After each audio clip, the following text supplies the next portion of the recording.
Hello bull draggers दोस्तों, क्या market में एक बड़ा बबल है और ये बबल और भी बड़ा बनता जा रहा है। और सबसे बड़ा प्रश्न कि क्या इस बबल को आर्टिफिशियली क्रिएट किया जा रहा है, इसके बारे में हम इस वीडियो में डिटेल में बात करेंगे। लेकिन दोस्तों, वीडियो को आगे बढ़ाने से पहले मैं आपसे माफ़ी मांगना चाहूँगा क्योंकि वीडियो को लाने में थोड़ा डिले हो गया। जैसा कि आप जानते हैं कि कोलकाता में हमारा एक एडवांस्ड ऑप्शंस का इवेंट था फॉर HNI ट्रेडर्स। जैसा कि आप तस्वीरें देख सकते हैं तो काफ़ी अच्छा इवेंट रहा। और अगर आप फ्यूचर के इवेंट्स से रिलेटेड कोई जानकारी चाहते हैं तो आप हमसे कांटेक्ट कर सकते हैं। तो आखिर हम ऐसा क्यों कह रहे हैं कि मार्केट में एक बड़ा बबल हो सकता है, इसको समझने के लिए हमें 4 जून के पैटर्न को समझना पड़ेगा। तो दोस्तों, इलेक्शन रिजल्ट्स आने से पहले एक मार्केट में एक नैरेटिव सेट कर दिया गया 400 पार का। हालांकि ये एक पॉलिटिकल स्लोगन था और पॉलिटिशियंस को पूरा राइट है कि अपने स्लोगन्स और अपनी स्ट्रैटेजी पर काम करने का, लेकिन मार्केट ने इस स्लोगन को बहुत सीरियसली ले लिया और उसके कारण भी है। कुछ पावरफुल बड़े लोगों ने भी ऐसा कहा कि 400 पार होगा और उसकी वजह से मार्केट ऊपर जाएगा। और दोस्तों, उन पावरफुल लोगों की बातों को अगर रिटेल नहीं मानेगा तो किसकी बात को मानेगा। तो पिछले कई महीनों से रिटेल लगातार अंधाधुंध खरीदारी कर रहा था, लेकिन दोस्तों इलेक्शन के रिजल्ट्स आने से कुछ हफ्तों पहले से FIIs लगातार मार्केट में सेल कर रहे थे। और उनके सेलिंग का कारण क्या था? ऐसी खबरें आई कि उन्होंने अपना प्राइवेट सर्वे कराया है, ओपिनियन पोल कराया है, जिसके बेसिस पर उन्होंने ये व्यू लिया है कि शायद पूर्ण बहुमत नहीं आएगा। और वो लगातार सेलिंग कर रहे थे और उस सेलिंग को एब्जॉर्ब कौन कर रहा था? वो रिटेल वाले ही इस सेलिंग को एब्जॉर्ब कर रहे थे। तो पूरे मार्केट में रिटेल किस तरीके का बाइंग और सेलिंग पैटर्न कर रहे थे, इसके बारे में मैं थोड़ी देर में आपको बताऊंगा। लेकिन आइए उससे पहले हम जून 4 और स्पेसिफिकली इलेक्शन से थोड़ा पहले और थोड़ा बाद के रिटेल और FIIs के बाइंग सेलिंग पैटर्न को देखते हैं। तो 4 जून को रिटेल ने करीब 27,779 करोड़ की ह्यूज बाइंग की और FIIs ने करीब 12,511 करोड़ की सेलिंग की। देखिए हुआ क्या मार्केट में, आइए इसको थोड़ा समझते हैं। अगर हम इस पैटर्न को देखें तो ये जून 4 इलेक्शन वाले दिन का पैटर्न है और उससे पहले एग्जिट पोल आने से एक दिन पहले का पैटर्न देखें जब मार्केट ने ऑल टाइम हाई को रिकॉर्ड किया था। तो इस दिन हाई के बनने के बाद रिटेल ने एक्चुअली बहुत अच्छा काम किया, उन्होंने सेलिंग की और उन्होंने काफ़ी प्रॉफिट भी बुक किया।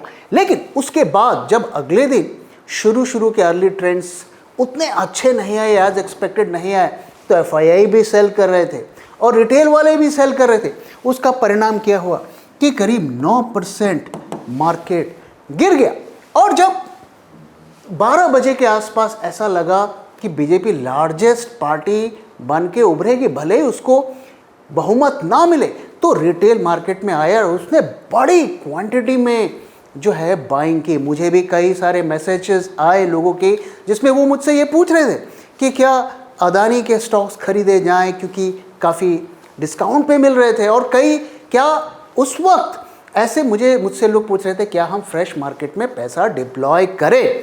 तो काफ़ी उस वक्त रिटेल ने बाइंग की और वही हमें डेटा में भी दिखाई दिया। तो आप देखिए कि रिटेल ने पूरी की पूरी FIIs की सेलिंग को एब्जॉर्ब कर दिया। और अगर हम 3 से 5 तारीख की बात करें, यानी इलेक्शन रिजल्ट आने से एक दिन पहले और एक दिन बाद का, तो वहाँ पर भी हमें क्या दिखता है कि 15,000 करीब 600 करोड़ की रिटेल ने बाइंग की और FIIs ने करीब 12,375 करोड़ की सेलिंग की। तो ऐसा लग रहा है कि माहौल बनाया गया कि मार्केट ऊपर जाएगा। FIIs ने उस माहौल का इस्तेमाल करके एग्जिट किया और रिटेल को अपना माल चेप दिया। अगर हम इन 3 दिनों का डेटा को छोड़ के थोड़ा पीछे पूरे मई महीने के पैटर्न को देखें तो आइए देखते हैं वहाँ क्या दिखता है। तो आप दोस्तों देखिए कि म्यूचुअल फंड का इनफ्लो अगर मई के महीने में देखें तो 34,700 करोड़ की जो नेट इनफ्लो आई है दोस्तों, ये अब तक का हाईएस्ट मंथली इनफ्लो है म्यूचुअल फंड में। और अगर हम देखें तो इससे पहले जो रिकॉर्ड बना था वो कितना था, 28,463 करोड़, मार्च 22 में ये रिकॉर्ड बना था। दोस्तों मैं आगे दिखाऊंगा कि जब ये रिकॉर्ड बना तो उसके बाद मार्केट में क्या हुआ। वहीं सिप की इनफ्लो की बात करें तो 20,900 करोड़ का सिप में इनफ्लो आया है। वहीं ये तो म्यूचुअल फंड की बात हो गई, सिप की बात हो गई, लेकिन डीमैट डायरेक्ट इन्वेस्टिंग जो रिटेल कर रहा है वहां पर क्या देखने को मिलता है, तो मई के महीने में 36 लाख न्यू डीमैट अकाउंट्स खोले गए हैं। अब तक का काउंट करिए 15 करोड़ का हो चुका, ये भी अब तक का हाईएस्ट आंकड़ा है। और अब देखिए रिटेल किस तरीके से स्ट्रांगली बुलिश है मार्केट में, और एफआईआईज क्या कर रहे हैं, वो इस तेजी का इस्तेमाल करके सेलिंग कर रहे हैं। 22,160 करोड़ की उन्होंने मई के महीने में सेलिंग कर दी है। तो दोस्तों आप बताइए, क्या रिटेल वाला इतना स्मार्ट हो गया है और एफआईआईज इतने बेवकूफ़ हो गए हैं कि फास्टेस्ट ग्रोइंग मार्केट को छोड़ के जा रहे हैं? और अभी इलेक्शन के रिजल्ट्स के आने के बाद भी बीच बीच में थोड़ी बहुत बाइंग की फिगर्स एफआईआईज की आ रही हैं, लेकिन अभी भी वो नेट बायर नहीं बने हैं। तो ये पूरी समरी अगर मैं इसको समराइज करूं तो मार्केट में हमें क्या पैटर्न देखने को मिल रहा है। पहला ये कि रिटेल हर डिप को खरीद रहा है। खरीदने का कारण क्या है कि वो एक्सट्रीमली बुलिश है, और माहौल भी ऐसा बना दिया गया है कि भैया मार्केट तो नीचे नहीं आएगा, मार्केट तो ऊपर जाएगा। और इस माहौल का इस्तेमाल करके एफआईआईज बड़ी क्वांटिटी में सेलिंग कर रहे हैं। दोस्तों हमने देखा, एक ट्रेलर देखा कि जब रिटेल वाला और एफआईआईज दोनों सेल करते हैं तो क्या होता है। जून 4 को आधे दिन तक हमें वो देखने को मिला। ऑफ कोर्स एफआईआईज की पूरी सेलिंग को रिटेल एब्जॉर्ब कर रहा है, लेकिन आप सोच के देखिए, अगर रिटेल एब्जॉर्ब नहीं किया due to any kind of trigger, तो मार्केट में क्या होगा, इस बात को हमेशा ध्यान में रखिए। रिटेल इन्वेस्टर्स की एक और जो उनकी स्ट्रैटेजी है वो मैं आपके साथ शेयर करना चाहता हूँ।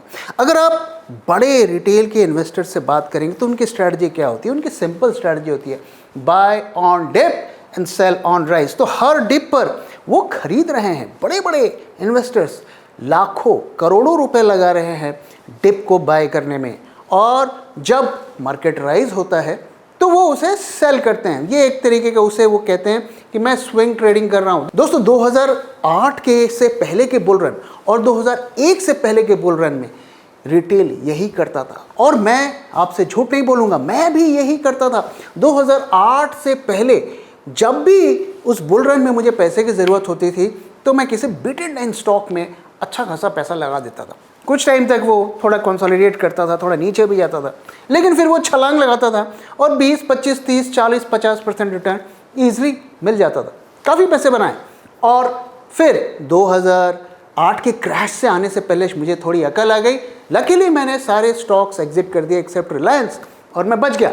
लेकिन वही स्ट्रैटेजी फॉलो करने वाले काफ़ी लोग 2008 में और 2001 के क्रैश में बर्बाद हो गए, काफ़ी पैसा उनका डूब गया।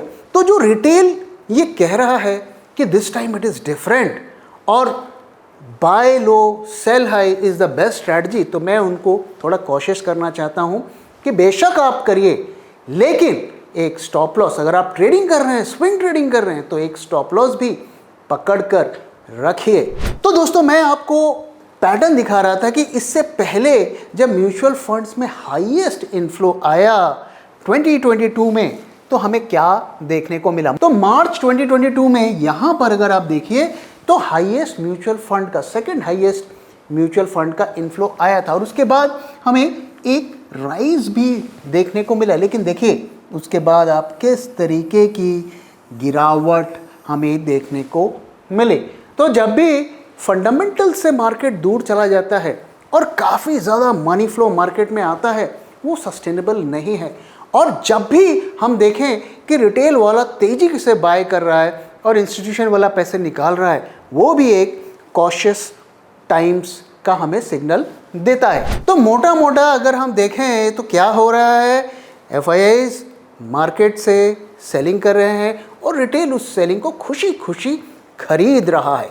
तो हम क्यों कह रहे हैं कि मार्केट में बबल है? देखिए दोस्तों, बबल का मतलब होता है जब स्टॉक के प्राइजेस और मार्केट इंडेक्स के प्राइजेस अनरियलिस्टिक लेवल तक पहुंच जाते हैं, यानी कि उनका अर्निंग जो उनका फंडामेंटल्स हैं उसको छोड़कर आगे निकल जाते हैं, तो हम कहते हैं बबल बन रहा है। और जितना दूर वो चले जाते हैं उतना हम कहते हैं कि बड़ा बबल बन रहा है। बबल की एक खासियत होती है कि बबल जब बनता है वो कितने ऊपर जाके बर्स्ट करेगा इसको प्रेडिक्ट नहीं किया जाता, लेकिन हमें ये पता होता है कि वो बर्स्ट करेगा। तो अगर हम कह रहे हैं कि मार्केट में बबल है तो उसके कुछ रीजंस भी होंगे।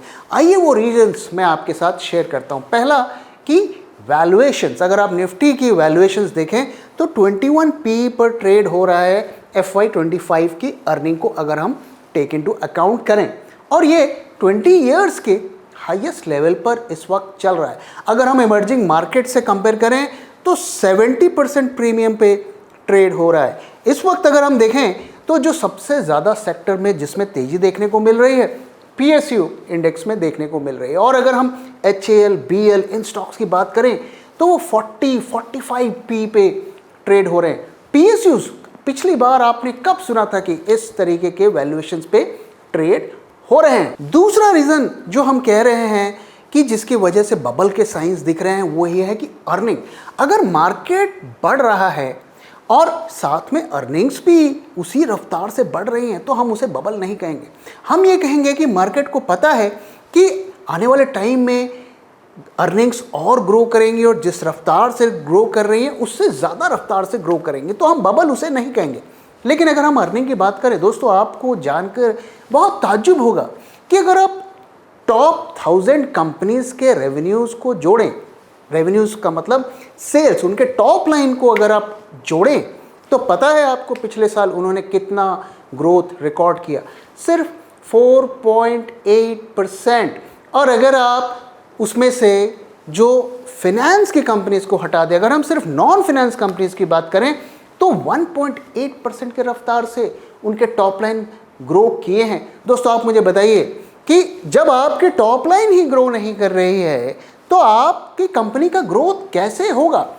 हाँ, ये बात सही है कि उनके प्रॉफिट्स में काफ़ी ग्रोथ हुआ है, तो आपका बॉटम लाइन डेफिनेटली बढ़ा है, मल्टी ईयर हाई पर चल रहा है, लेकिन टॉप लाइन आपका ग्रो नहीं कर रहा है। तो आप अभी चलिए प्रॉफिट कमा रहे हैं, आप मार्जिन कमा रहे हैं, लेकिन वो क्या फ्यूचर में सस्टेनेबल रहेगा? मार्जिन बढ़ने का जो कारण बताया जा रहा है वो ये है कि पिछले साल जो कमोडिटी प्राइसेस में राइज हुआ तो वो अब गिर गया है, तो उसका उनको फ़ायदा हुआ है। साथ ही उन्होंने प्राइजेस को कम नहीं किया है। दोस्तों आपका कंजम्पशन घट रहा है और आपके प्राइजेस आपने बढ़ा दिए, यानी कि ज़्यादा लोग कंज्यूम नहीं कर रहे हैं, कुछ लोग कंज्यूम कर रहे हैं जिनके पास ज़्यादा पैसे हैं और उन्हीं से आपकी कंपनी की प्रॉफिटेबिलिटी आ रही है। तो ये पैटर्न जो है ये सस्टेनेबल नहीं है। अगर कंपनी के सेल्स ग्रोथ नहीं बढ़ते हैं, टॉप लाइन नहीं बढ़ते हैं, तो ये अर्निंग्स सस्टेनेबल नहीं है। तीसरा, अगर आप देखें सेक्टर वाइज देखें तो इसमें अगर हम इंडिया की बात करें तो कौन कौन से सेक्टर्स जो हैं हमारे जो सनराइज इंडस्ट्री है जिसमें ज़बरदस्त पिछले सालों में हमें ग्रोथ देखने को मिला और फ्यूचर में दिखने के भी चांस है, वो इंडस्ट्री है। पहला तो ऑटो आ जाता है, दूसरा अगर हम देखें तो फार्मा आ जाता है, तीसरा जो है बैंक्स आ जाते हैं, प्राइवेट बैंक्स आ जाते हैं, FMCG आते हैं और IT आ जाते हैं। अगर आप यहाँ पर हम देखें तो ऑटो में अच्छा हमें दिख रहा है, फंडामेंटल ग्रोथ भी ठीक ठाक दिख रहे हैं, उनके स्टॉक प्राइजेस भी निफ्टी को आउट परफॉर्म कर रहे हैं। फार्मा के बारे में मैं ये नहीं कह सकता, हालांकि उनके स्टॉक प्राइजेस जो हैं थोड़े निफ्टी को आउट परफॉर्म ज़रूर कर रहे हैं, लेकिन फंडामेंटली वहाँ पर कुछ नहीं दिखता। लेकिन जो की इंडस्ट्रीज़ हैं, बैंक्स और आपकी FMCG और IT, ये जो है अंडर परफॉर्म कर रहे हैं। अब आप मुझे बताइए दोस्तों, आप इतना बड़ा बुल रन एक्सपेक्ट कर रहे हैं और आपकी जो सनराइज इंडस्ट्री है उसमें से 3 मेजर सेक्टर्स जो है परफॉर्म नहीं कर रहे, ना मार्केट में परफॉर्म कर रहे हैं ना फंडामेंटली परफॉर्म कर रहे हैं। बैंकिंग सेक्टर का लीडर HDFC वो भी परफॉर्म नहीं कर रहा है, इसलिए हम कह रहे हैं कि मार्केट में बबल के साइन दिख रहे हैं। तो अगर हम IT सेक्टर की बात करें दोस्तों तो पिछले साल उसने करीब 20% का रिटर्न दिया, लेकिन पिछले 1 महीने से वो अंडर परफॉर्म कर रहा है। दोस्तों आईटी सेक्टर की अगर हम फंडामेंटल्स की बात करें, मैं स्टॉक की प्राइस की बात नहीं कर रहा हूँ, तो वहाँ पर हालात कुछ अच्छे नहीं दिख रहे हैं, अभी भी अच्छे नहीं दिख रहे हैं। FY26 से पहले उनकी हालात सुधरते हुए नहीं दिख रहे हैं। और उसके कारण है दोस्तों, ज़्यादातर जो उनका बिजनेस आता है वो नॉर्थ अमेरिका से आता है, करीब 60% बिजनेस वहाँ से आता है और 40% रेवेन्यू उनका बैंक से आता है, और दोनों ही जगह हालत ख़राब है।